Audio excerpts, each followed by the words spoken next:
நீங்க எப்பயாச்சும் உங்களுக்கு பிடிக்காத டஃப்பான வேலையை செய்ய முயற்சி செஞ்சிருக்கீங்களா? லைக் காலையில பெட் விட்டு சீக்கிரம் எழுந்திருக்கிறது, டஃப்பான ப்ராஜெக்டை முடிக்கிறது, டஃப்பான எக்ஸாம்ஸ்க்கு படிக்கிறது, இப்படி நிறைய சொல்லலாம். உங்க மூளைக்கு தெரியும் இது எல்லாமே ரொம்ப முக்கியம் அப்படின்னு. ஆனாலும் செய்ய மனசு வராது. அப்புறம் பார்த்துக்கலாம், இப்ப கொஞ்சம் மூடு சரியில்லை அப்படின்னு போயிடுவோம். ஒரு விஷயம் மட்டும் நமக்கு புரியாத புதிராகவே இருக்கு.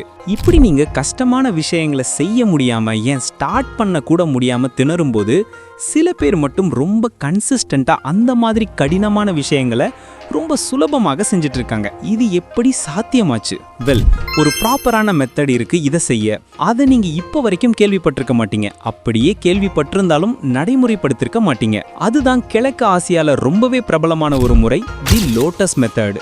இது என்னன்னா, ஒரு விஷயத்தை ரொம்ப கஷ்டப்பட்டு வலியோட ஃபோர்ஸா பண்ணி முடிக்கிற மாதிரி இல்லை. இது ரொம்ப சிம்பிளா உங்க மைண்டையே ரீப்ரோகிராமிங் பண்ணி, எது ரொம்ப கஷ்டமான பாதையோ அதை தேடி தேடி போய் நீங்க பண்றதுக்கு தூண்டுற மாதிரி செய்யறது.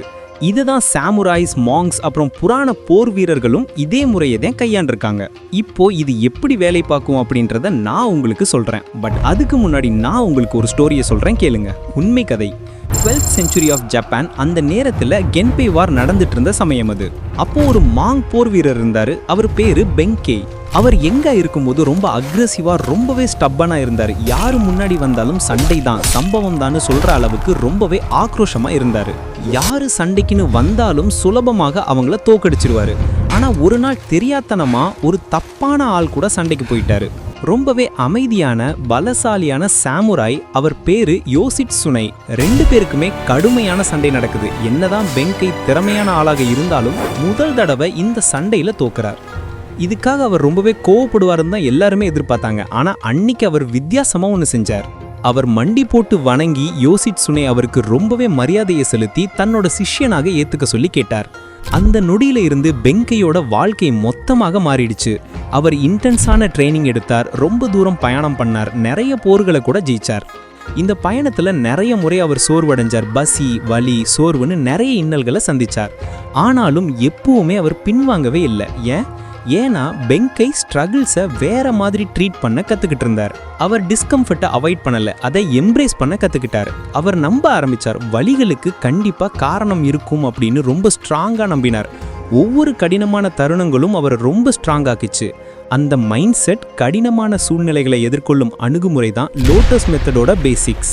எப்படி தாமரை மலர் ரொம்ப கடினமான புதர்களுக்கு நடுவில் அவ்வளோ அழகா மலருதோ, அதே மாதிரி பெங்கை அவ்வளோ கடினமான சவால்களுக்கு நடுவில் அவரே மெருகேற்ற ஆரம்பிச்சார். ஈஸ்டர்ன் பிலாசபில தாமரை மலருக்கு என்னைக்குமே ஒரு தனித்துவமான சிறப்பான இடத்தை கொடுப்பாங்க. ஏன்னா தாமரை எப்பவுமே அழுக்கான புதர்களுக்கு நடுவில் தான் வளரும். அது பெர்ஃபெக்ட் கண்டிஷன்ல வளர்றது கிடையாது. அது வளர்ற அந்த தண்ணீர் கூட ரொம்பவே அழுக்காக தான் இருக்கும். இவ்வளோ கடினமான சூழலையும் தாண்டி தாமரை எப்பவுமே அழகாக தான் ப்ளூம் ஆகும். அதுதான் லோட்டஸ் மெத்தடோட கோர். வலிகளை எல்லாம் அவாய்ட் பண்றதுக்கு பதில் அது கூடவே க்ரோவாக நம்ம கத்துக்கணும். நம்ம மூளையை கடினமான சூழ்நிலைகளை எதிர்கொண்டு சவால்களோடைய வாழ பழக்கிவிடணும். ஸோ எப்படி இதை செய்யறது? இதை 4 சிம்பிளான பட் பவர்ஃபுல்லான ஸ்டெப்ஸ் மூலியமா நம்மளால செய்ய முடியும். இது பழங்கால முறை தான், ஆனால் லேட்டஸ்ட் சைக்காலஜி கூட இதே பிரின்சிபிள்ஸ் தான் ஃபாலோ பண்றாங்க. ஸ்டெப் 1, நின்தாய். இது மன உறுதியோட விதை. ஒரு தாமரை வளர முதல் படியே அதோட விதை மண்ணுக்குள்ள புதையிறது தான். இதை தான் நின்தாய் முறை அப்படின்னு லோட்டஸ் மெத்தட்ல சொல்லுவாங்க. மீனிங் என்னன்னா, என்டியூரிங் பேஷன்ஸ், அதாவது அமைதியை கடைபிடிப்பது. தாமரை என்னைக்குமே இருட்டை கண்டு பயப்படாதது. அது மண்ணுக்கடியில புதைஞ்சிருந்தாலும் அதை தாங்கிக்க கத்துக்கும். அங்கேயே அப்படியே பொறுமையா வளரவும் கத்துக்கும். பழங்கால சாமுராய் பயிற்சி முறையில எதுவுமே எளிமையானதா இருக்காது. எல்லாமே கடினமா மட்டும்தான் இருக்கும். அவங்க டிஃபிகல்ட்டியை தான் வெல்கமிங் ஸ்டார்டிங் பாயிண்டாக எடுத்துக்குவாங்க. மாடர்ன் நியூரோ சயின்ஸ் இதை தான் சைக்காலஜிக்கல் ஃபிளெக்சிபிலிட்டி அப்படின்னு சொல்லுது. தி ability to sit discomfort without reacting. இன்னும் சுலபமாக சொல்லணும்னா, எனக்கு புரியுது இது ரொம்ப டஃப் தான், ஆனாலும் நான் செய்கிறேன் அப்படின்னு செயலில் இறங்குறது தான், அவ்வளோதான் கான்செப்ட். நெக்ஸ்ட் டைம் நீங்கள் ஏதாவது ஒரு ஹார்டான டாஸ்க்கை எதிர்கொள்ள வேண்டி வந்தால் ஜஸ்ட் இதை மட்டும் செய்யுங்க. அந்த ஃபீலிங்ஸோட நீங்கள் ஃபைட் பண்ணவே வேணாம், அது கூடவே உட்காந்துக்கோங்க. பெருமூச்சு விடுங்க, அதை ஏற்றுக்க முயற்சி பண்ணுங்க அண்ட் மூவ் ஆன் பண்ணுங்க. இதுதான் உங்களோட அடித்தளம். இங்கே இருந்து தான் உங்கள் வளர்ச்சி ஆரம்பிக்குது. ஸ்டெப் 2, சீசாய், த போஸ்டர் ஆஃப் பர்பஸ். தாமரை வளர ஆரம்பிச்சதுலேருந்து ஒரு பக்கமாக சாஞ்ச நிற்க ஆரம்பிக்கும். அந்த பக்கம் தான் அதோட வளர்ச்சியும் இருக்கும். சாமுராய்கள் இதை தான் சீசை ஆஃப் போஸ்டர்ஸ் அப்படின்னு சொல்கிறாங்க. இதுதான் உங்களோட போஸ்டர், உங்களோட ஸ்டாண்ட்ஸ். இப்படி தான் நீங்கள் உங்களை நோக்கி எவ்வளோ பெரிய சவால்கள் வந்தாலும் எதிர்கொள்வீங்க. சாமுராய்கள் எந்த ஒரு தேவையும் இல்லை அப்படிங்கும் போது எந்த ஒரு நகர்வையும் கொடுக்க மாட்டாங்க. இன்னைக்கு சைக்காலஜியில் இதுக்கு பேர் தான் எம்பாடிட் காகினேஷன். உங்களோட பாடி போஸ்டர் உங்கள் மைண்டை அஃபெக்ட் பண்ணும், கான்ஃபிடென்ஸ் அப்புறம் டிசிப்ளினும் அஃபெக்ட் பண்ணும். எல்லாமே நீங்கள் எப்படி நிற்கிறீங்க, எப்படி உங்கள் போஸ்டர்ஸ் இருக்குது, எப்படி உங்களோட உடல் அசைவுகள் இருக்குது, அதில் இருந்து தான் தொடங்கும். நீங்கள் எப்பயாச்சும் கடினமான ஏதாவது ஒன்று ஸ்டார்ட் பண்ணணும்னா உங்கள் போஸ்டரை சேஞ்ச் பண்ணுங்கள். நல்ல சப்பனங்கள் போட்டு உட்காருங்க, நல்லா மூச்சை உள்வாங்குங்க, உங்கள் ஜா லைன் ஸ்ட்ரெயிட்டாக இருக்கட்டும். ஒரு இன்டென்ஷனோட மூவ் பண்ணுங்கள், உங்கள் மைண்டு அதையே ஃபாலோ பண்ணும். ஸ்டெப் 3, கென்சோ, த ரிஃப்ளெக்ஷன் ஆஃப் growth. தாமரை மலர ஆரம்பிக்க அது இருட்டை தகர்த்து லைட்டை பார்க்க ஆரம்பிக்கும். இருந்தாலும் அது அந்த சேத்துல இருந்து தான் மலர செய்யும். இதுதான் கென்சோவோட ஜென் தத்துவம், meaning seeing one's true nature. சாமுராய்கள் எப்பவுமே ப்ராக்ரஸ்ல தான் ஃபோக்கஸ் பண்ணுவாங்க, ப்ரைட்ல இல்லை. ஆனால் வித் கிளாரிட்டி. மாடர்ன் சயின்ஸ் கூட இதே விஷயத்த வேற விதமாக சொல்லுது. செல்ஃப் ரிஃப்ளெக்ஷன் தான் நம்மளோட மோட்டிவேஷனையும் ரெசிலியன்ஸையும் தூண்டும் அப்படின்னு.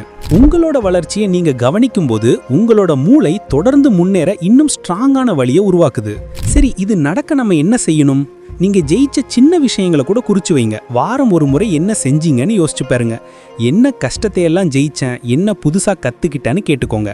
முன்னேற்றம் நடக்குதுன்னு உங்க மூளை நம்பணும்ல, அந்த நம்பிக்கையை உருவாக்குங்க. ஸ்டெப் 4, கைகா, த ப்ளூம் த்ரூ ஸ்ட்ரகிள். இறுதியா தாமரை பூக்கிறதுக்கு காரணம் அதுக்கு கிடைச்ச பெரிய வெளிச்சம் இல்லைங்க, ஆழமான சேத்துக்குள்ள கஷ்டப்பட்டு போராடி வெளியில வந்தது தான் அதுக்கு காரணம். இந்த மாதிரி நம்ம உச்சத்துல பூக்கிறதுக்கு பேரு தான் கைகா மலர்ச்சி. ஒரு சாமுராய் வீரனுக்கு இதோட அர்த்தம் என்னன்னா, அவனோட வழியெல்லாம் ஒரு சும்மா போனதில்லை, அதுக்கு ஒரு நோக்கம் இருக்குன்னு புரிஞ்சுக்கிறது. ஒழுக்கமும் கட்டுப்பாடும் அவனோட அடையாளமா மாறுற நிலை இது. இது ஏதோ ஒரே நாள்ல நடந்துற வித்தை இல்லை. ஒரே விஷயத்தை அது கஷ்டமா இருந்தாலும் திரும்ப திரும்ப செஞ்சு கொஞ்சம் கொஞ்சமா வர்ற மாற்றம் தான் இது. நம்ம சயின்ஸ்ல, அதாவது மூளை ஆராய்ச்சியில இதை நியூரோபிளாஸ்டிசிட்டி அப்படின்னு சொல்லுவாங்க. எவ்வளவு தூரம் நீங்க கஷ்டமான பாதையில நடக்கிறீங்களோ அவ்வளோ ஈஸியா அந்த பாதை மாறிடும். உங்க மூளை ஓகே, இதுதான் இவன் திரும்ப திரும்ப செய்யறானே அப்படின்னு சொல்லிட்டு அதுக்கு ஏத்த மாதிரி மாத்திக்கிடும். அதனால கஷ்டப்படுறத ஒரு தினசரி பழக்கமா வச்சுக்கோங்க. ஒவ்வொரு நாளும் உங்களுக்கு கொஞ்சம் சிரமம் கொடுக்கிற ஒரு நல்ல விஷயத்தை தேர்ந்தெடுங்க. இது உங்களை தண்டிக்கிறதுக்கு இல்லை, உங்களோட அடையாளத்தை பழக்கிறதுக்காக.